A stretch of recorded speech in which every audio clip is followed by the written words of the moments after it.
We are back from Illinois. It's been a wonderful month out with our friends, but it's so nice to be home again. You don't realize how much of a homebody you are until you're away from your home for a month, and it's been so wonderful being back. I would actually use the word hermit.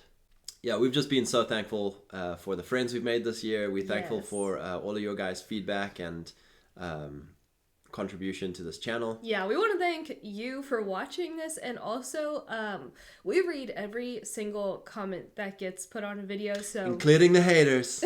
Even if we don't respond to all of them, we're not the greatest. Bless and block. And responding, but we see every single comment that you guys leave us, and it's so encouraging. It feels so edifying that there are so many of us that share similar values, and I think that's a big thing for us. I think so often, there's not a lot of people who live with values or live with conviction in this world. And so to find other people who do, even though it's online, even though it's, people you haven't met in person, it's so encouraging to know you're not alone. Yeah. That's the great story of Elijah, of even though you can be having an amazing time and doing amazing things, sometimes you just feel alone. And that's when the Lord has to say to you, like, well, there's 7,000 other dudes who are crushing. And so that's what we feel with this YouTube channel and our social media. We've been so grateful just to have connected with all of you guys, and just to be encouraged by you, be encouraged by what you guys are up to, and we really are thankful. Yeah, it's really amazing how God directs our steps and brings people into our lives. And for those of you who have also messaged me on Instagram, I love that. If you have found my Instagram page and you follow me, but you've never messaged me, I don't want to sound weird, but it's helpful to know who has followed from our YouTube channel, because it's fun to connect with people. So yeah, we just want to thank you guys. It's been a lot of fun, and we're very excited for next year and all God has in store. And we're really focusing on having a positive vision right now. And it's really easy to be surrounded by negativity right now for some reason, but I think that's the spirit of the world, is a victimhood spirit, you know, and so you don't want to get caught up into victimhood. You don't want to get caught up into grievance or helplessness. God is with us. He sees us in secret. He says to us, don't be afraid. And so we're not afraid of 2022. We think it's actually going to be great. And we think that, if you go in faith, make plans in your hearts, and the Lord will direct your steps. I've been talking recently, actually, Scott did a live stream last night on his channel, and he mentioned something about how with the localism journey, it's easy to feel very alone. Like, God, are we the only ones doing this? And that's why I'm so grateful for all your comments, because everything you all shared with us, so many of you are being intentional with your shopping. But then you get out in real life, and if no one around you is being intentional with where they're putting your money, it's like, are we really even making a difference? By our small little, we don't have an Amazon Prime, is that really even doing anything if everyone else does? And I think that's where for us this vision is, it's not about us. It's not about our life. It's about leaving an inheritance to your children's children. And so God willing, when we have children, we want this to be normal for them. We don't want for them to start, from zero, start from nothing. And if you take the analogy of Dave Ramsey, we are culturally indebted. We are culturally in debt to institutions that don't love our people and don't love our places. And so it's on us to start the hard slog of getting out of cultural debt. And like it is when you're getting out of financial debt, it's well, I want to be out of debt by Friday. And it doesn't happen that way. It's like a 2-year journey. It's a 2-year process. And it's the same way for cultural debt. For, I want to belong somewhere. We want meaning. We want a place that we can love and people that we can call our own. And for so many of us who are just getting started, we're starting in this journey. We're the first ones. We want it by this Friday. We want it by next year. And it's this might be a 2-generation thing.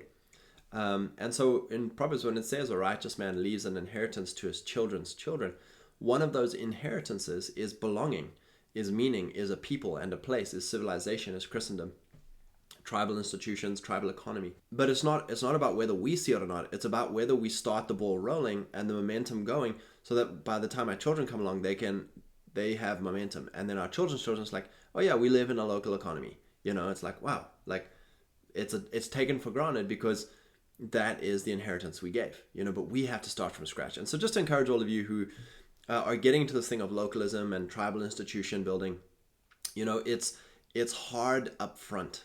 It's hard to get out of cultural debt, but we have to start. We have to start. And that's our big thing is never to condemn anyone. You know, it's like we are also in cultural debt, you know.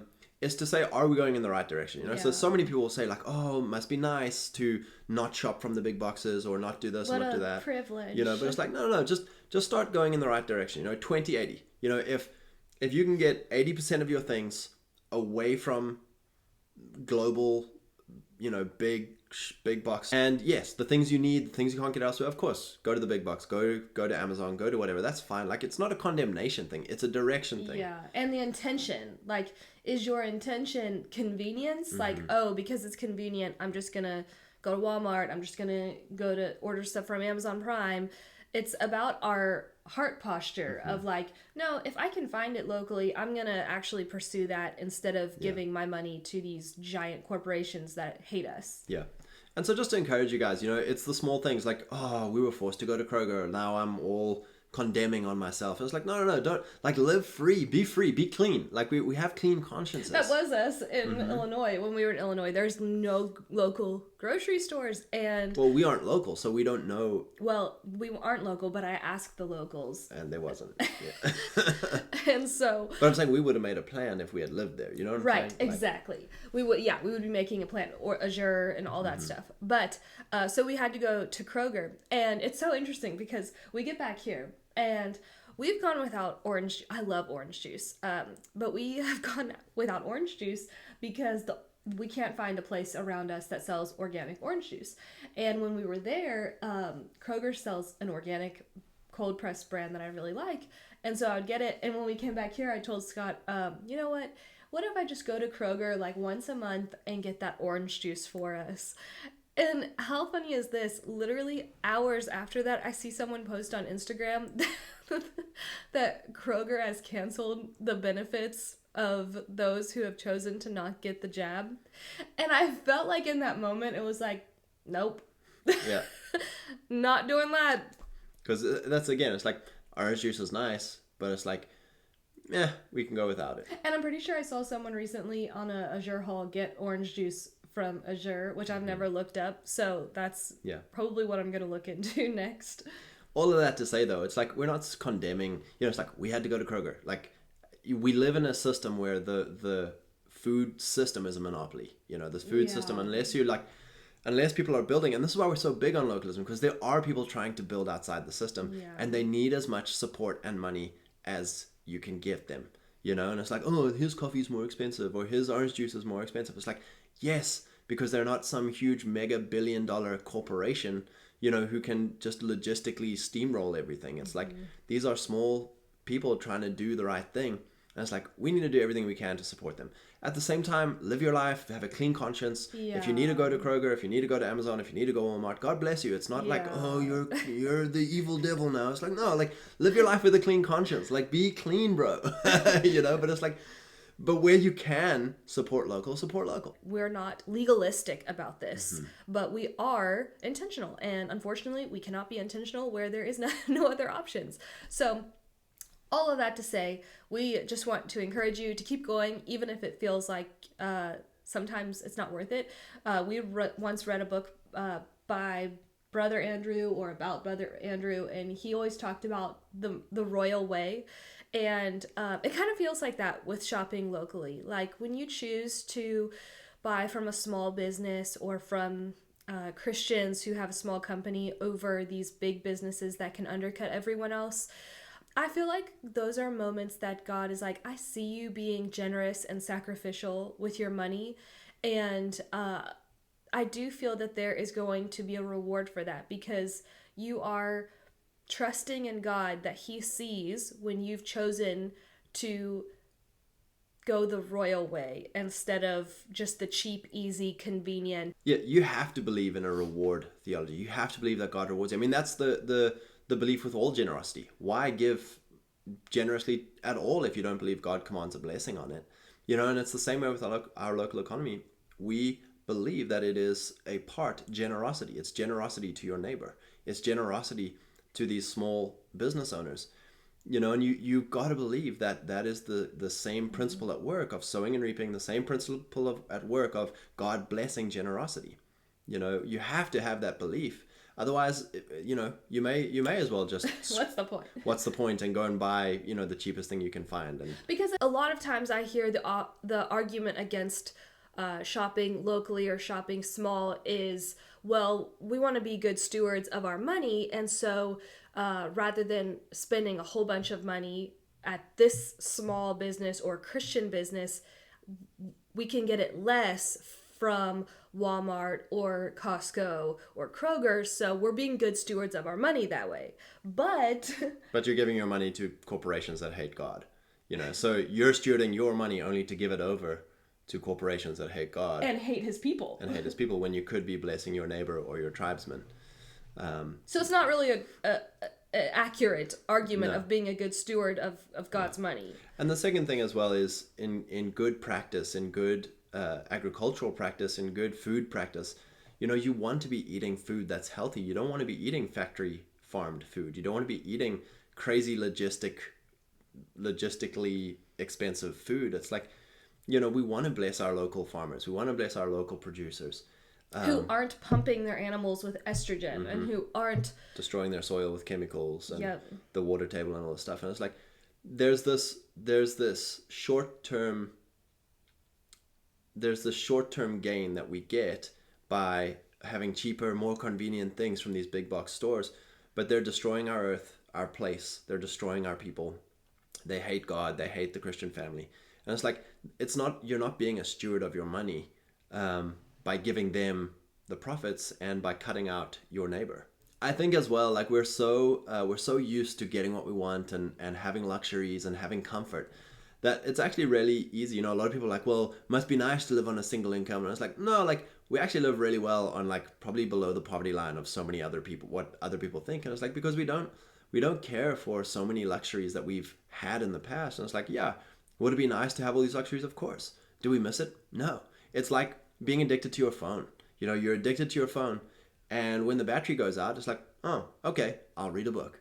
Do you miss your phone? It's like, maybe, but it's like, because it's not an option, you don't care anymore, and now you're doing something else. But the moment you keep putting something in your life that you're like, well, I need it, I have to have it. And it's like, so many things we get from the grocery store, from online shopping, from all these places, are things that we will never miss. That's the great trick of marketing. Marketing is to make you miss something that you never need. Like, oh, all you the Black need Friday this. emails. Yeah, you need this. You deserve this. You can't go without this. And it's like, I've been going 20 years without it. I'll be okay. It's like, so just to encourage you guys, there's so much that we can do without. And this is not a poverty mindset thing. It's not a thing of like, oh, these guys are poverty mindset. It's like, no, it's like abundance mindset. We spend a ton of money on the things that are important. Yeah. The things that we do really have value and clarity on. It's a great, I think it was it the Art of Manliness guy? He had a great podcast once where he was interviewing, I think, some money guy, and he was like, be rich in the things that are important to you. In other words, allocate all of your energy, all of your money to the things that are important to you. And then just live poorly in everything else that doesn't really matter, that doesn't really care. Yeah. For instance, the guy, he just gave a silly example, but it's like, if you really want a beach house in Florida, which is going to cost you, $300,000-$400,000, well, how many times are you going to go there? Like, you're going to go there 2-3 times a year. Okay, well, you could hire an Airbnb for $3,000, save yourself all the money and the fuss, and just live richly for those. It's like, oh, that's a great idea. And it's like, it's the same with everything. Yeah. With our grocery shopping, with our clothing, with our entertainment, with our hobbies. Be rich at the things that are really important to you. Spend your time and your energy and your money. Have an abundance mindset of the things that are important to you. And everything else, either go without or, scrape by. And it's like, you'll have a very enjoyable life. So just to encourage you guys for the new year.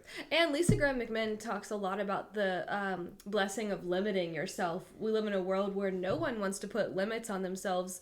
And she said, actually, like, there's a great feeling of discipline that comes from, wow, like, I've put a limit on myself. And that really helped me back in 2019 as we began this localism journey of like, no, I actually don't need things right at my fingertips, because we lived in the city, we had Amazon Prime, and you get into this rhythm of, oh, I need something, I can get it in 2 days. Oh, I need something, drive to the store right now. If you live in a rural area, you've already been trained that you can't get everything you want right when you need it. And so I feel like we've kind of undone that, but it took a while to undo that. If I think of it, I need it now. And it really started with me reading Lisa Graham McMinn's book, and she talked about actually being very intentional with putting limits on yourself. And again, like, that could sound poverty mindset, but there's great joy that comes from it. There's great joy that comes from waiting for things that you really want because you've been patient for it. Amen.